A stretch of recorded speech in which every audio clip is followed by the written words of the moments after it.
Hello.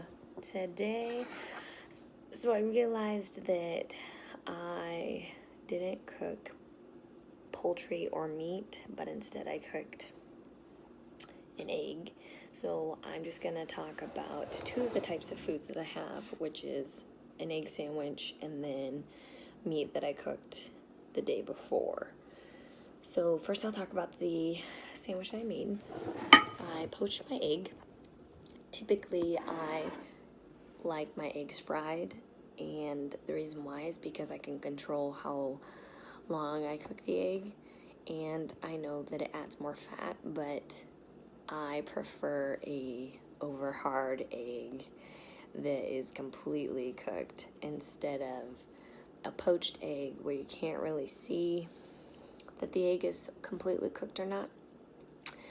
And I do not like gooey white parts on the egg, so this poached egg was very different for me. And I've had them before, and usually I have them hard poached or poached hard. But doing it yourself, I had no idea how long you keep it in the water, or it personally looked really cooked until I bit into it. And thankfully there wasn't any gooiness in it or with the white part of the egg, but when I show it you can see that it's not fully cooked. So this is my product. I have gluten-free toast on the bottom. I have my poached egg with the semi-cooked center. I've got a bell pepper, and then I have vegan cheese. Ultimately, it wasn't a bad sandwich, and thankfully, again, I didn't have any gooiness, so I really enjoyed it. It had good flavor, good crunch, good combinations of different textures, which made it pretty delightful. And thankfully, I think even if the egg was gooey, I'd be so distracted by all the other components of this meal that I really wouldn't have paid attention. So now we'll go to the meal that I made the day before. And so we have chicken wings with my sweet potato bites.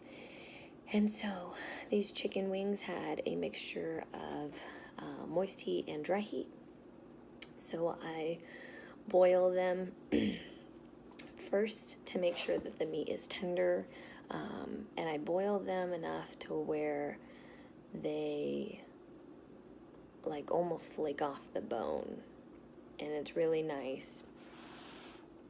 And then once they get to that tenderness and not fully cooked either, I put them in the oven at 450 to bake so that they get like a crispy exterior.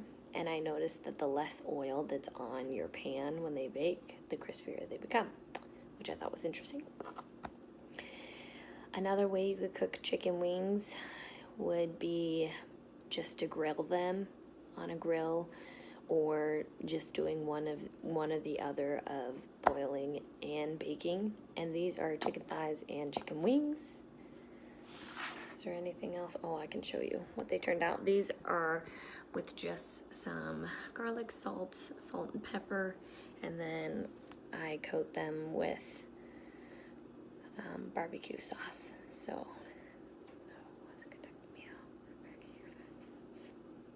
okay, I think that's it. Anyway, glad to see you all.